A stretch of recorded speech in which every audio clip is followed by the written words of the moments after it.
Okay, so for those who don't know, my name is Catherine Sanchez. I am 21 years old. I had my SRS surgery about a year and 3 months ago. And since I haven't been on here, it's been a while. I've taken a break from everything, from everyone, and I needed a mental, physical, and spiritual break. So for those who saw my last video, you guys saw a little vlog on when I got my SRS second surgery correction. So I didn't record my first video because I wanted to live in the moment. Like I said before, I want to live in the moment, and I did not want to I didn't want to record anything. I just wanted to get my SRS and feel the moment, be there at the moment. And at the time, there was a lot going on for me even to start filming, because even if I did want to start filming, I would not be able to because there was just too much going on. And I was such in a low place that I just could not film. So moving forward, I'm gonna be doing a get ready with me. I may dye my hair, I may not, I don't know, I'm debating. So you're gonna see, maybe I might just pop on a wig, I don't care, I don't know. So it's 420, it's history, this happened. So how many times in a year? 420? No, once a year. For 2020. Once in a lifetime. Okay, so yeah, so for 2020 actually happens one in a lifetime. So obviously I'm gonna film today. So what I'm gonna be doing today is I don't know, maybe like a green smoky eye glitter. I don't know, I don't know what I'm feeling yet, but I do want to do something with green. I don't really do my makeup much, so don't judge me on how I do my makeup. This is how I do my makeup. But so you're gonna be getting ready with me, and I'm gonna be answering some questions. I'm gonna be telling you what has been going on, what has happened this past year. After my SRS complication surgery. So let's get into it. For those who don't know what SRS is, it is sex reassignment surgery or sex change. So it's been a year since I've had my SRS. I got my surgery with Dr. Garcia. He is in Beverly Hills. What's the name of the hospital, babe? Cedar Sinai. That's the name of the hospital, Cedar Sinai. So when I got seen, I just simply came to the appointment, signed in, follow the instructions, the pre-op instructions, and so on. So I didn't know what to expect, but other than I was excited about it. Because all I wanted is to get my sex change. That's all I cared about. That's all I focused on, is that sex change, because it was a huge blocker in my life. I was personally not able to pursue my career. I was not able to finish my school. I just was not comfortable with my body, knowing that there was something between my legs that wasn't supposed to be there. I didn't feel comfortable at all. So I got my sex change, and so it was fairly quick because obviously I went to sleep and I woke up, and the first thing that happened was I woke up, I heard my boyfriend's voice, and I kind of just, apparently I woke up out of anesthesia, and I said, am I a woman? That was the first thing apparently that I said, because I think that obviously that's something that mentally, subconsciously, I wanted to be. And getting the sex change, for me, that confirmed to me that I was female. Doesn't necessarily mean that anyone that doesn't get the sex change isn't female, because obviously that's not right. But for me, it just made me feel more comfortable about myself as a woman, So I had complications after the surgery. The first day, first day I woke up, I was in bed, and they kind of just had me there. I was just resting because obviously I went through a big change with the surgery, obviously. I just remember that when they removed the gauze, I started bleeding a lot. It was like a puddle of water, of blood on my bed. Obviously the nurse came in and she was like, this normally never happens. The most I've seen is a little bit of drops, and that's it. But I'm over here like bleeding and shit, and my doctor comes in and he's like, oh no, that's normal, and blah blah blah blah. Again, of course I'm gonna follow the doctor. I'm gonna follow his advice, but so I knew something wasn't right when the nurse came in and said, this never happens. And the doctor comes in saying, hey, this is fine, that's normal, when it has never happened to him. So like, who do I believe? So nothing really bad happened other than that. So I was supposed to have they had a catheter inside, and I pretty much needed to pee. I couldn't pee by myself, obviously. I needed help to pee, so they put a catheter in my urethra, right? Yeah, in my urethra to pee, and I didn't really feel it. I didn't really feel much of it because I was really numb down there. I was pretty much, I didn't feel anything but pressure and stuff. All I did was drink water for like a full week, and I didn't eat anything. I couldn't eat anything. I just kept drinking water and water and water and water, just literally water all the whole entire time. But going further than that, there was more complications when they took out the gauze. They took out the gauze. That happened. I bet a lot. Then they took out the catheter. I couldn't pee for 4 hours. Up anywhere between 4 to 6 hours. My bladder pretty much filled up. I pretty much, I really needed to pee, and it got to the point where it was so uncomfortable. I was in pain. I was terrified because I couldn't pee, and I was terrified that they were gonna put the catheter back inside, because in my mind I thought it was gonna be very painful. I mean, that's never happened to me before. I don't know what it's gonna feel like, obviously. They put it back in, and it wasn't as bad as I thought, but it felt great being able to pee, obviously. So moving forward, I pretty much had to go. I came home and I still had the catheter because I needed the catheter to be inside for another week, a week or two, because my body was just so swollen down there that it was pretty much blocking my pee hole. I really needed to pee. So I just needed that. I just needed the swelling to go down, because you know, everyone's body is different until how they're gonna react. But my experience was my body just, it swelled up down there. So it was really swollen. It was really like poofy. I don't know. It's just, I was just not happy that I had to come home with a catheter. You know, I wanted it gone. But that's when some of the problems started. It's at home.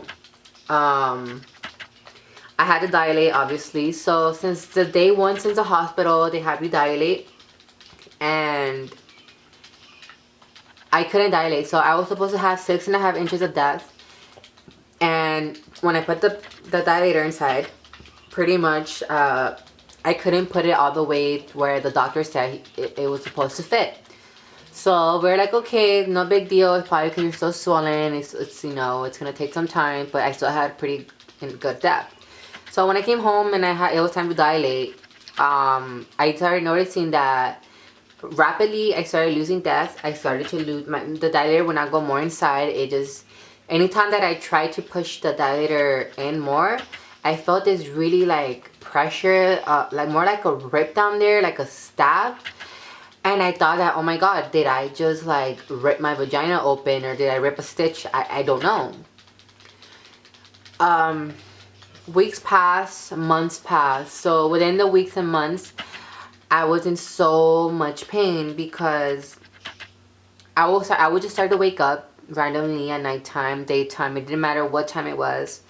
I woke up crying in pain. I would just curl up into fetal position, and I would just cry. And it got to a point where when I was taking Norco, even Norco wouldn't do as much. It would numb it, but not to the extent where I will still be happy. It was very uncomfortable. I form what you call is granulation tissue, which is tissue that kind of what happened is when you have a traumatic trauma into your body just goes into this protection mode, and my body did that. My body pretty much went, it's just pretty much, I guess, blood cells. I'm not sure how it works, but my body pretty much grew tissue down there, too much tissue down there. So it's called granulation tissue. It's raw flesh. It's very painful. It's pink. It stinks. It smells. It's not the best thing you want to have. So I was dealing with that for months because the doctor was under the impression that, oh, it's gonna go away. Normally when some girls get granulation tissue, it falls off. It goes away. Mine wasn't going away. Mine kept growing. I kept getting more and more and more. It got to a point where I just mentally it fucked me up so bad. I stopped dilating. I didn't want to dilate because there was granulation tissue in my vaginal canal, in my clit, pretty much all over the place down there, and it was painful. When I peed, it stung. Imagine having like someone pour alcohol down there and it's like a big cut. That's how I felt. It was very fucking painful. So 24/7 I was in pain constantly, and the only thing that got me through was my boyfriend. He was there for me the whole entire time. He always held my hand. He was just there, and all he could do is just comfort me. But I kept telling myself, the surgery is worth it. It's worth it. It's worth it. This is what I wanted. Despite the pain, pain is temporary. That's what I told myself, that the pain is only temporary. And not that I convinced myself, but I knew that was true. Pain doesn't last forever. It is always temporary. It will go away. But for me, imagine just going through all that for months and months, and for a couple months, 6 months that I went through that. Just that tissue down there, it just kept bugging and growing, and it was horrible.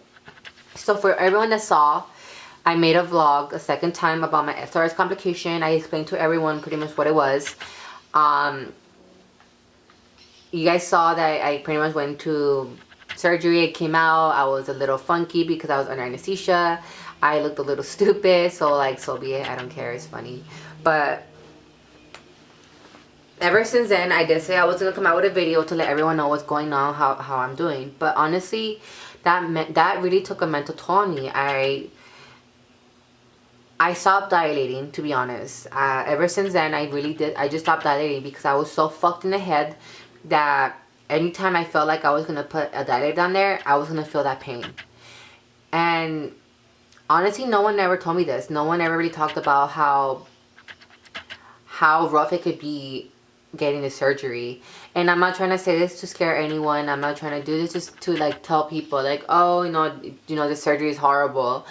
No, it's any surgery on your body. It's hard. But for me, when I went online for a lot of trans girls, at least a lot of videos that I saw, most of them were just like, oh, I got my SRS, skip whatever clip, and then they go, oh, so it's been a year and everything's good, everything works very well, and da da da da. And you know what? In some cases that does happen with some girls. Great, but for me, my experience with SRS was a little different. I knew what I was getting myself into. I knew it wasn't going to be easy. I just was not ready for the complications. That I was not prepared for. I was not prepared for another 6 months of torture. But that never did I ever regret my surgery. I did. As a matter of fact, to this day, I am happy I got my surgery. I have never been any more happier than I've been my whole life, besides meeting my boyfriend. But what has been going on? What has happened ever since that correction? So I healed, obviously. Mentally, I was really fucked up. I pretty much was having like phantom pain, I guess. Like mentally, it was like I said, anytime that I wanted to dilate down there, anytime anything was gonna get near down there, I just, no. I'm not complaining because I still have some death. There's still something there.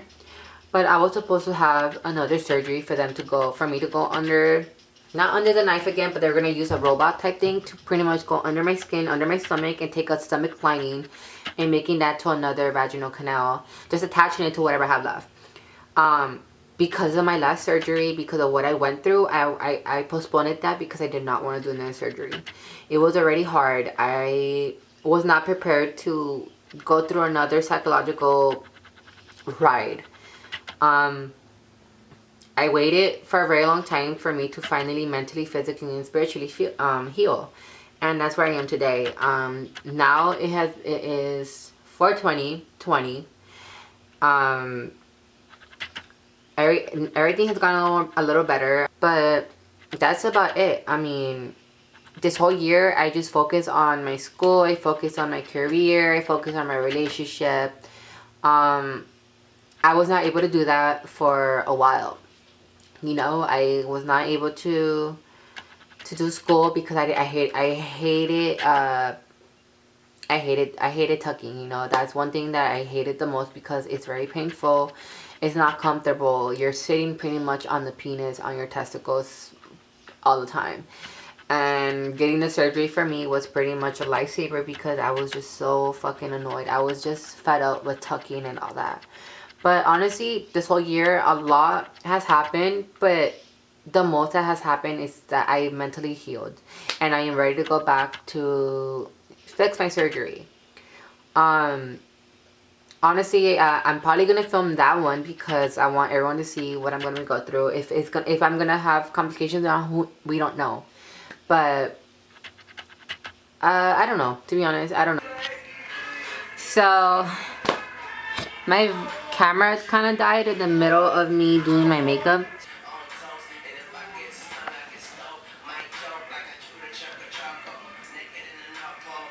Again, I'm sorry that the camera died when I was finishing up, but I finished.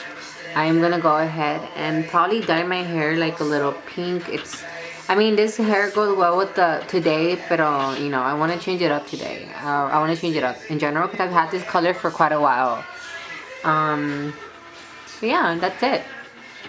Thank you for sticking by and thank you for watching. And if you're watching, hopefully I didn't bore you or anything. But if you guys do have any more questions, honestly, please ask me. What do you guys want to see? What do you guys want to know about me? You know, because I've already went through my sex reassignment surgery, went through my transition. And I'm probably going to be going through more. You know, you just never know. Yeah, so thank you for watching. Subscribe and like my video, please. Support your girl. You know, she's not famous, but you know, I'm not trying to be famous. I just want to be supported.